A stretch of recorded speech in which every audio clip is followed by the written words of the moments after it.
এই যে তারা নৌকাতে করে বড়শি দিয়ে মাছ ধরতেছে।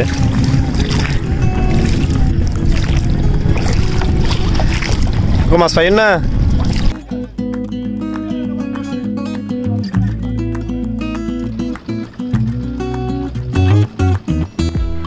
আপনি জানেন কি সাগর থেকে কোন নদীতে মাছ এসে ডিম ছাড়ে? আপনি জানেন কি কোন নদী থেকে চট্টগ্রাম শহরে মানুষের জন্য মিষ্টি পানি সংগ্রহ করা হয়? এতক্ষণে নিশ্চয়ই আপনি বুঝতে পারছেন আমি কোন নদীর বিষয়ে আলোচনা করতেছি। হালদা নদী। প্রাকৃতিক অপূর্ব সৌন্দর্য ঘেরা এই হালদা নদী। জেলেরা হালদা নদী থেকে বড়শি দিয়ে মাছ ধরতেছে। দুজন, এখানে অনেক মাছ পাওয়া যায়।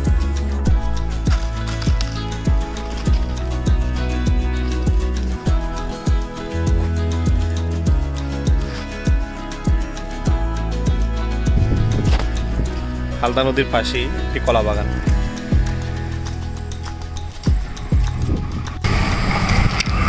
এটা হচ্ছে চট্টগ্রাম মহাশার মহড়া ইউনিট শাখা।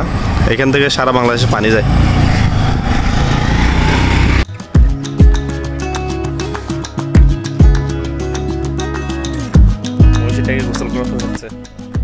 এই যে আপনারা এখন যে জায়গাটি দেখছেন এটি হচ্ছে হালদা নদীর একটি ঘাট।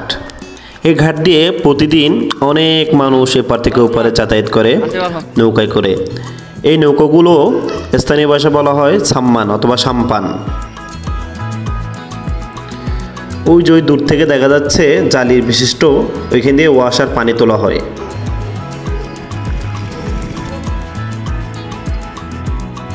হালদা নদীর ঘাটে দাঁড়িয়ে আপনি হালদা নদীর প্রাকৃতিক অপূর্ব সৌন্দর্য ঘেরা দৃশ্যগুলো উপভোগ করতে পারবেন।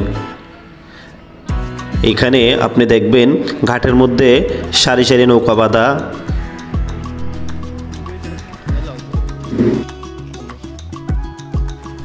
ওই যে দেখেন জেলেরা এক লাইনে নৌকাগুলো রেখে বড়শি দিয়ে মাছ ধরতেছে। এই দৃশ্যগুলো দেখে আপনার মন অবশ্যই ভালো হতে বাধ্য, যেন কবির সেই কবিতা বানানো একটি ছড়ার মতো। মনে হচ্ছে কোনো আর্টিস্ট এখানে কোনো কিছু এঁকে দিয়েছেন। দৃশ্যগুলো এতই সুন্দর যে আপনার চোখ এখান থেকে সরাতে পারবেন না। দৃশ্যগুলো অনেক সুন্দর। ওই যে দেখেন মানুষ এপার থেকে ওপারে পারাপার হওয়ার জন্য নৌকাতে উঠতেছে।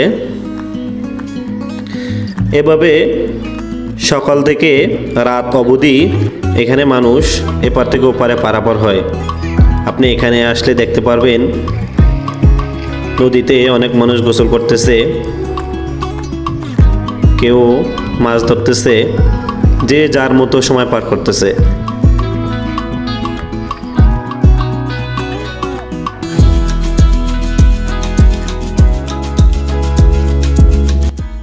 এই হালদা নদী হচ্ছে একটি মিঠা পানির উৎস।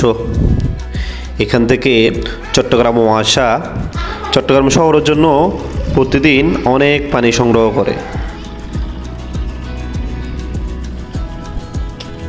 এই যে দেখেন হালদা নদীর পাড়গুলো ভেঙে যাওয়া রোধ করতে এখানে ব্লক দিয়ে এটিকে বাঁধানো হচ্ছে।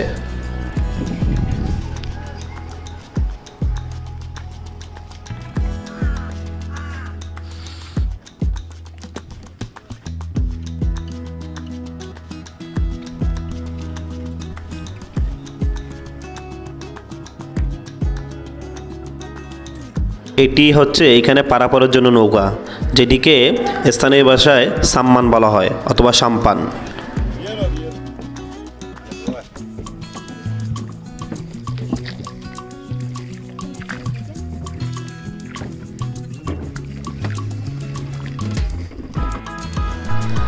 হালদা নদীর উৎপত্তিস্থল মানিকছড়ি উপজেলার বাটনাতলী ইউনিয়নের পাহাড়ি গ্রাম শালদা হতে।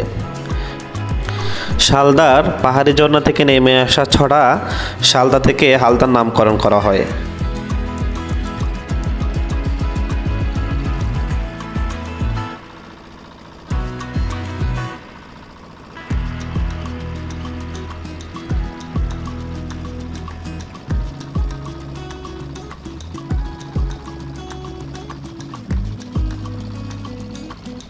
আমরা নৌকা দিয়ে নদী পার হচ্ছি এবং হালদা নদীর দৃশ্যগুলো প্রাণভরে উপভোগ করছি।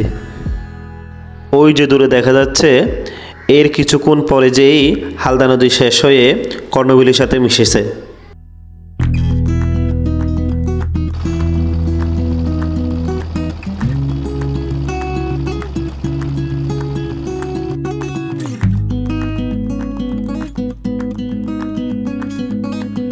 তো আমরা নৌকায় করে ওপার থেকে এপারে চলে আসলাম।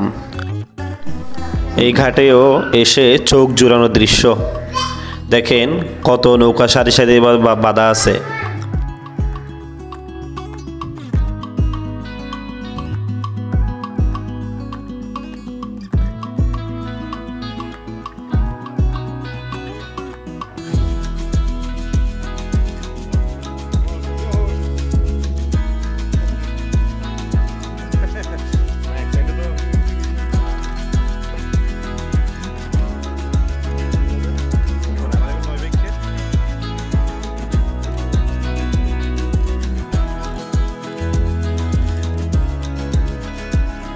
ভিডিওটি যদি ভালো লাগে একটি লাইক দিবেন এবং দয়া করে আপনার মূল্যবান মতামত জানাবেন।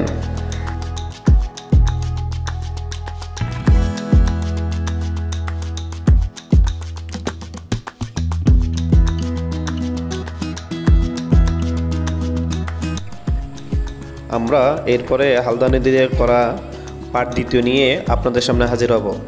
সে পর্যন্ত সবাই ভালো থাকবেন, সুস্থ থাকবেন।